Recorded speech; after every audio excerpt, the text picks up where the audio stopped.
மயிலாப்பூரில் தாவேக்க வெல்லவும் வாய்ப்பிருக்கிறது என ஒரு தனியார் சர்வே முடிவுகள் கசிகின்றன. இதில் சுவாரஸ்யமான விஷயம் என்னவென்றால், பாஜகவின் தமிழிசை சவுந்தரராஜன் இங்கே டெபாசிட் இழந்தால் அந்த வாக்குகள் அப்படியே தாவேக்கவுக்கு திரும்புவாம். அப்படி நடந்தால் மயிலாப்பூர் மாங்கனி தாவேக்கவின் கைக்கு செல்வது உறுதி என்கிறார்கள் அரசியல் நோக்கர்கள். சைதாப்பேட்டையில் எம். அருள் பிரகாசம், ஆவடியில் ஆர். ராஜேஷ்குமார் என தாவேக்கவின் 2ஆம் கட்ட தலைவர்கள் பம்பரமாய் சுழன்று கொண்டிருக்கிறார்கள். திராவிட கட்சிகளின் ட்ரெடிஷனல் வாக்கு வங்கியில் ஓட்டை விழுவதை யாராலும் மறுக்க முடியாது.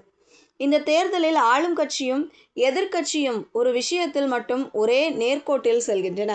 அது கூட்டணி கட்சிகளுக்கு சென்னையில் சொற்ப இடங்களை ஒதுக்கியது. கடந்த முறை காங்கிரஸ் மற்றும் கம்யூனிஸ்ட் கட்சிகளுக்கு தாராளம் காட்டிய ஸ்டாலின் இந்த முறை சென்னையில் பெரும்பாலான தொகுதிகளில் உதயசூரியனை நிறுத்தியுள்ளார்.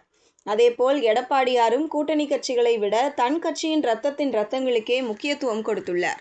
இது ஒரு வகையில் புத்திசாலித்தனமான நகர்வுதான்.